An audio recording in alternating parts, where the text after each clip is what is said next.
সার্চলাইটের এবারের অনুসন্ধান হরিলুট।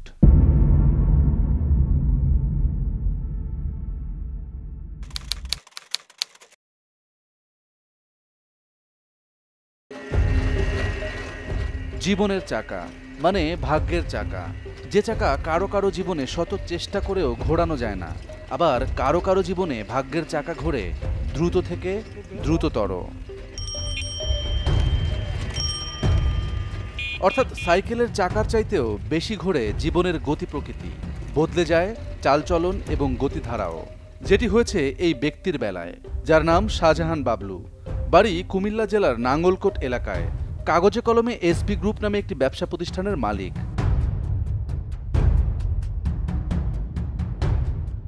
কাগজের বাইরে নকশা করা পোড়ামাটি তথা টেরাকোটা টাইলস ব্যবসায়ী, যে ব্যবসার নামে কয়েক বছরে ফুলে ফেপে কলা গাছ হয়ে উঠেছেন তিনি।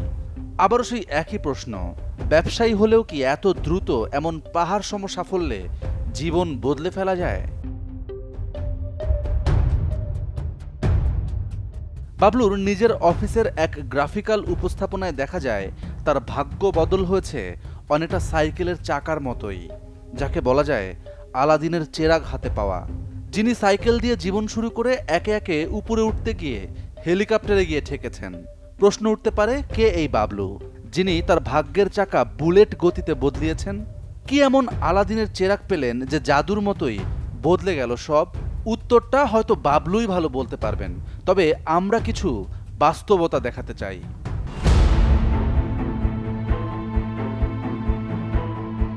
কোম্পানিটার অ্যাসেট বলতে কি আছে? অ্যাসেট কিছুই নেই। অ্যাসেট ছাড়া কোম্পানি চলে কিভাবে? এটা আমরা তদন্তে শিওর হয়েছি যে এই ঘটনার সাথে ব্যাংকাররা জড়িত ছিল। আসলে কারা কারা জড়িত ছিলেন এসবের আদ্যোপান্ত নিয়ে ফিরছি একটা বিরতির পর।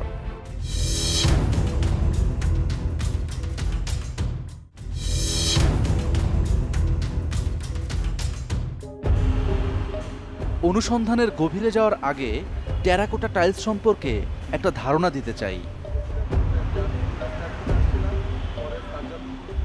ল্যাটিন শব্দ টেরা মানে মাটি আর কোটা মানে পোড়ানো, অর্থাৎ পোড়ামাটির তৈরি মানুষের ব্যবহৃত সকল দ্রব্যকেই মূলত টেরাকোটা বলা হয়, যার আধুনিক রূপ টেরাকোটা টাইলস, যা দিয়ে ভাস্কর্য তৈরি করেন শিল্পীরা। আঠালো মাটির সাথে খড়কুটো, তুষ, বালু বা সিমেন্ট দিয়ে টেরাকোটা টাইলস তৈরি করা হয়। বাসা বাড়ি থেকে শুরু করে অফিস, আদালত, এমনকি রাস্তাঘাটেও এসব টাইলস ব্যবহৃত হচ্ছে। পরিবেশ বান্ধব হওয়ায় এসব টাইলসের ব্যবহার ও ব্যবসা দুটোই দিনকে দিন বাড়ছে। যে ব্যবসার নামে শাহজাহান বাবলু ব্যাংকের টাকা হরিলুট করেছেন। নজর দেব তদন্ত প্রতিবেদনে। সেই প্রতিবেদন বলছে শাহজাহান বাবলু এসবি এক্সিম ব্যাংকের নামে টেরাকোটা টাইলস রপ্তানির ভুয়া কাগজপত্র তৈরি করেন। সেই কাগজপত্র দেখিয়ে বিদেশ থেকে আসা ৭২টি এলসি বা ঋণপত্র বিক্রির নামে কমার্স ব্যাংকের কাছ থেকে ১৯০ কোটি টাকা আত্মসাৎ করেন। এর বাইরে ৬৫টি ভুয়া রপ্তানি বিলের মাধ্যমে আরও ১০০ কোটি টাকা দেশে আনেন। তার মানে শাহজাহান বাবলুর ভাগ্য বদলের নেপথ্য রহস্য পরিষ্কার। পুলিশের অপরাধ তদন্ত বিভাগ সিআইডির তদন্তেও ব্যাংকের টাকা হরিলুটের ভয়াবহ চিত্র ফুটে উঠেছে। সেই রিপোর্টে শাহজাহান বাবলু ছাড়াও কমার্স ব্যাংকের টাকা হরিলুটে কার কি ভূমিকা ছিল এবং কে কত টাকা আত্মসাৎ করেছে তার পুরোটাই উঠে এসেছে। যে বাংলাদেশ কমার্স ব্যাংকের মাধ্যমে শাহজাহান বাবলু এসবি এক্সিম গ্রুপের চেয়ারম্যান, সে টেরাকোটা টাইলস রপ্তানির নামে ২৩৮.74 করোড় টাকা আত্মসাৎ করছে। অনুসন্ধান করলে দেখতে পাই যে কোনো টাইলস রপ্তানি না করেই ভুয়া কাগজপত্র তৈরি করে সে বিদেশ থেকে দেশে অর্থ পাচারও করছে এবং ব্যাংক থেকে অর্থ হাতিয়ে এনেছে। সিআইডি কর্মকর্তা নাজিম উদ্দিন আল আজাদ যে তথ্য দিলেন তাতে দিনের আলোর মতো পরিষ্কার কিভাবে এত টাকার মালিক হয়েছেন শাহজাহান বাবলু, যিনি বাংলাদেশ ব্যাংকের বিধিবিধানকে বৃদ্ধাঙ্গুলি দেখিয়েছেন। বিদেশি 5টা ব্যাংকের মাধ্যমে এলসি আনে। এই 5টি ব্যাংকই ছিল শেল ব্যাংক। এখন ইন্টারন্যাশনাল ল এবং বাংলাদেশের ব্যাংকিং রুলস অনুযায়ী শেল ব্যাংকের মাধ্যমে কোনো লেনদেন বাংলাদেশ ব্যাংক করবে না, বাংলাদেশের কোনো ব্যাংক করবে না, করলে এটা অবৈধ। কতটা অনিয়ম আর হরিলুট চালিয়েছেন শাহজাহান বাবলু তার আরেকটা বর্ণনা দিলেন সিআইডির এই কর্মকর্তা। বাংলাদেশ কমার্স ব্যাংকের মূলধন হলো 197 কোটি টাকা। 197 কোটি টাকার এগেনস্টে 30% লোন দেওয়া হয়, তা শাহজাহান বাবলু সর্বোচ্চ 30 কোটি টাকা মতো লোন পেতে পারে, কিন্তু তাকে 138 কোটি টাকা দেওয়া হয়েছে, যেটা খুবই অস্বাভাবিক। এই ব্যবসায়িক প্রমোশনের কথা বলেও $2.5 লক্ষ নিয়ে গেছে বিদেশে বাংলাদেশ থেকে কমার্স ব্যাংকের মাধ্যমে। পুরো জাল জালিয়াতি আর হরিলুটের নেপথ্যে কারা ছিলেন সে বিষয়টিও পরিষ্কার করেছেন সিআইডি কর্মকর্তা নাজিমউদ্দিন আল আজাদ। আমাদের তদন্ত যেটা দেখতে পাচ্ছি, শাহজাহান বাবলু এবং তার ম্যানেজার অপারেশন, ম্যানেজার অ্যাকাউন্টিং এবং একজন রিটায়ার্ড ব্যাংকার, তারপরে স্বপন নামে একজন ভদ্রলোক, এছাড়াও 6 থেকে 7 জন মিলে এই কাজটা করছে এবং এটা আমরা তদন্তে শিওর হয়েছি যে এই ঘটনার সাথে ব্যাংকাররা জড়িত ছিল। এই জন্য বাংলাদেশ ফাইন্যান্সিয়াল ইন্টেলিজেন্স ইউনিটের মাধ্যমে আমরা দুদকে ব্যাংকারদের বিরুদ্ধে ব্যবস্থা নেওয়ার জন্য লিখেছি। তথ্য বলছে 5 মাসেও সিআইডির প্রতিবেদনের ভিত্তিতে কার্যকর কোনো পদক্ষেপ নেয়নি দুদক। উল্লেখযোগ্য কোনো অগ্রগতি নেই কাস্টমসের মামলারও। এ বিষয়ে দুদক ও কাস্টমস কর্তৃপক্ষের বক্তব্য জানতে চাইলেও আনুষ্ঠানিকভাবে কোনো কথা বলতে রাজি হননি তারা। বাংলাদেশ ব্যাংক এবং সিআইডির তদন্ত প্রতিবেদন অনুযায়ী কমার্স ব্যাংকের টাকা হরিলুটে শাহজাহান বাবলু একাই জড়িত নন। এর পেছনে ব্যাংকের প্রধান কার্যালয়, শাখা office, shipping agent continental shipping limited এবং C&F agent cargo international logistics লিমিটেডের নাম বেরিয়ে এসেছে, যারা জাল জালিয়াতির মাধ্যমে বিল অফ লেডিং এবং বিল অফ এক্সপোর্ট তৈরি করে কাস্টমসের সফটওয়্যারে সরবরাহ করেন। আর কাস্টমস কোনো পণ্য রপ্তানি না হলেও সেটি সঠিক আছে বলে রিলিজ অর্ডার ও গেট পাস দেয়। অনুসন্ধান বলছে কোনো নিয়মনীতির তোয়াক্কা না করে ব্যাংকের চেয়ারম্যানের অনুপস্থিতিতে পরিচালক হানিফ চৌধুরী এবং তৎকালীন ব্যবস্থাপনা পরিচালক ফোরকান আলী রপ্তানি বিল ক্রয়ের বিপরীতে লোন প্রস্তাব প্রেরণের দিনই প্রস্তাবটি পাশ করেন। প্রস্তাব পাশে কেউ আপত্তি জানালে তাকে চাকরিচ্যুত করা হবে বলেও হুমকি দেওয়া হয়। এই প্রস্তাব পাশের ক্ষেত্রে বাংলাদেশ ব্যাংকের ব্যাড অ্যান্ড লস সতর্কতা, শেল ব্যাংক থেকে আসা এলসি, এমনকি সংশ্লিষ্ট আমদানিকারক কোম্পানিগুলোর ডিএনবি রিপোর্টও আমলে নেওয়া হয়নি। পরিচালক ও এমডির নির্দেশে কোনরূপ কারখানা পরিদর্শন না করেই অবিশ্বাস্য দ্রুত গতিতে শাহজাহান বাবলুর অনুকূলে অর্থ ছাড় করা হয়। টাকা হরিলুটের ঘটনায় পরিচালক হানিফ চৌধুরী ও তৎকালীন এমডি রুহুল কুদ্দুস মোহাম্মদ ফোরকান ছাড়াও আরও জড়িত ছিলেন কমার্স ব্যাংকের অতিরিক্ত ব্যবস্থাপনা পরিচালক জাফর আলম, উপ ব্যবস্থাপনা পরিচালক কাজী মোহাম্মদ রেজাউল করিম, ট্রেড ডিভিশনের কর্মকর্তা Afzal Hossain Khan, senior vice president Mohammad Kamruzzaman Akand, Dilkusha শাখার ব্যবস্থাপক ফকির নাজমুল আলম সহ আরও 14 ব্যাংক কর্মকর্তা।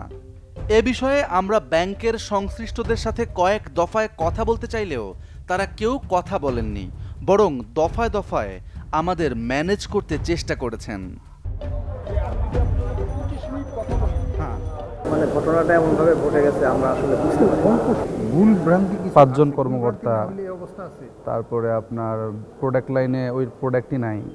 আপনার কাছে আমাদের আর্নেস্ট রিকোয়েস্ট যে আমাদেরকে কী করতে হবো না করতে হবো সেটা আপনি ইয়ে করেন।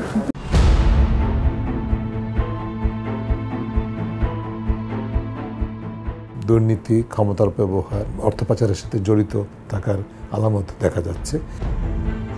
হরিলুটের অর্থ দিয়ে শাহজাহান বাবলু আসলে কি করেছেন সে বাস্তবতা নিয়ে ফিরছি আরেকটা বিরতির পর।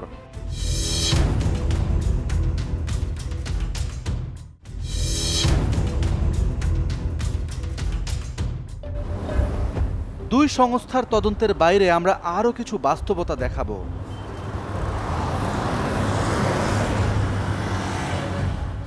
যাত্রাবাড়ির রায়েরবাগের এই অফিসটি এসবি গ্রুপের প্রধান কার্যালয়, যেটির মালিক শাহজাহান বাবলু।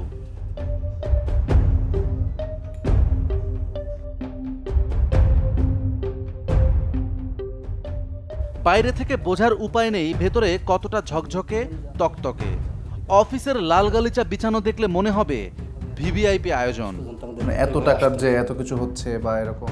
এখন যার সাথে কথা বলছি তার নাম রফিক, যিনি এসবি গ্রুপের ম্যানেজার। এক্সিম তো কোনোদিন টাইলস উৎপাদন করেন? না না করি নাই, টাইলস উৎপাদন করি নাই। কোম্পানিটার অ্যাসেট বলতে কি আছে? অ্যাসেট কিছুই নেই। মানে এই টাকা দিয়ে কি ঋণ শোধ হওয়ার কোনো না, সম্ভাবনা না, আছে? সম্ভাবনা নেই। একটি নয়, 3টি প্রশ্নের উত্তরে এসবি গ্রুপের বাস্তব অবস্থায় বোঝালেন তিনি। প্রতিষ্ঠানের উপরে ফিটফাট থাকলেও ভেতরটা যেন সদরঘাট।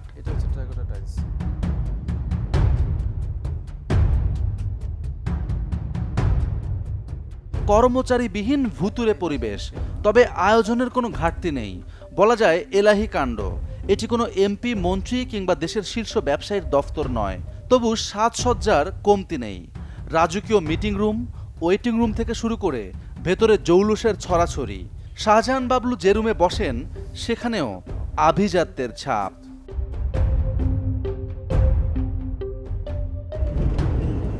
যার অফিসে এত আয়োজন, তার বাইরের অবস্থাটাও দেখা দরকার। তথ্য রয়েছে, রায়েরবাগে এসবি গ্রুপের প্রধান কার্যালয়ের উল্টো পাশে 10 কোটি টাকা মূল্যের 7.5 কাঠা জমি কিনেছেন শাহজাহান বাবলু। এছাড়াও প্রধান কার্যালয়ের পাশেই রয়েছে শাহজাহান বাবলু সেন্টার।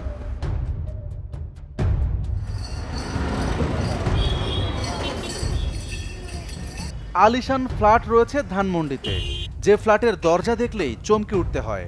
ভেতরটায় না জানি কত আভিজাত্য।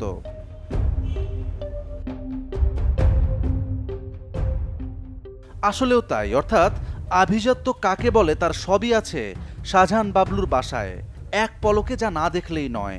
বাড়ির গ্যারেজ থেকে range rover, land cruiser, Prado সহ 6টি দামি গাড়ি জব্দ করেছে সিআইডি পুলিশ। এবার যাব শাহজাহান বাবলুর গ্রামের বাড়ি কুমিল্লায়। বাগান বাড়ির আদলে তৈরি বিশাল এই বাড়িটি শাহজাহান বাবলুর। বাড়ির সামনে বানানো হয়েছে মঞ্চ। বাড়ির পাশে নিজের অর্থায়নে গড়ে তুলেছেন মসজিদ। অর্থাৎ ব্যাংক লুটের টাকায় দানশীল সেজেছিলেন তিনি। তথ্য রয়েছে, দুবাই এবং সিঙ্গাপুরে শাহজাহান বাবলু তার মেয়ে পুণ্যের নামে 5টি স্বর্ণের দোকান গড়েছেন। ঝিনাইদহের বেসিক এলাকায় এসবি গ্রুপের কারখানা থাকলেও তা এখন বন্ধ রয়েছে। ভেতরে নামকাওয়াস্তে টেরাকোটা টাইলস কারখানার অস্তিত্ব চোখে পড়লেও এসবের সরকারি কোনো অনুমোদন ছিল না। ওনাকে যে নিবন্ধন সেটা আমাদের এগ্রো কেমিক্যালস, এসবি এগ্রো কেমিক্যালসের নামেই দেওয়া আছে। টাইলসের নামে কোনো ওনার নিবন্ধন এখান থেকে দেওয়া নেই। তার মানে এত বিত্ত বৈভব, সবকিছুর পেছনেই জাল জালিয়াতি, প্রতারণা ছিল। প্রতারণার পর থেকেই শাহজাহান বাবলু পলাতক রয়েছেন, ফলে তার সাথে কথা বলা সম্ভব হয়নি। তবে তার হয়ে বেশ কয়েকজন আমাদের সঙ্গে যোগাযোগ করলেও তারা আনুষ্ঠানিক কোনো বক্তব্য দেননি। ব্যাংকের টাকা হরিলুটের ঘটনায় ইতোমধ্যে 2টি মামলা হয়েছে তার বিরুদ্ধে। এ বিষয়ে আমরা ট্রান্সপারেন্সি ইন্টারন্যাশনাল টিআইবির নির্বাহী পরিচালকের সাথে কথা বলেছি। রপ্তানির কোনো আলামত বা কোনো এমনকি তাদের অনুমোদন বা মানে পারমিট না থাকা সত্ত্বেও যে বিষয়টাকে উল্লেখ করে অর্থ পাচার করা হয়েছে, সেটা যে তার যেরকম প্রত্যক্ষ অংশগ্রহণ, ভূমিকা, পাশাপাশি ব্যাংক কর্তৃপক্ষের দৃশ্য পরিষ্কারভাবেই একটা বলবো যে বিভিন্ন ধরনের অনিয়মের মধ্যে জড়িত। তার মতে এর পেছনে সংঘবদ্ধ চক্র রয়েছে।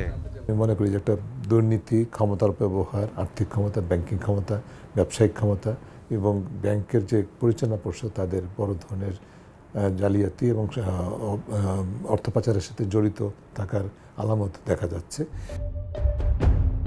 অনুসন্ধানে উঠে এসেছে, টেরাকোটা টাইলস উৎপাদনের কোনো কাগজপত্র ছিল না বাবলুর।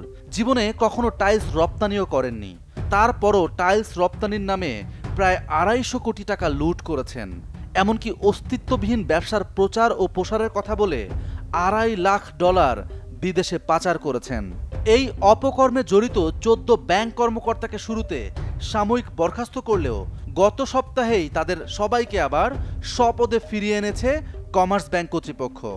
আমরা ব্যাংকের অর্থ হরিলুটের এই ঘটনার সব শেষ পর্যন্ত নজর রাখব।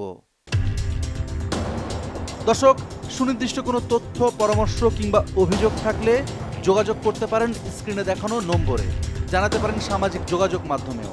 আপনার দেয়া তথ্যে সমাজের রন্ধ্রে রন্ধ্রে ঘাপটি মেরে থাকা জমাট অন্ধকারে আলো ফেলবে টিম সার্চলাইট। অনুসন্ধানের আলো হাতে দেখা হবে অন্ধকার পথে।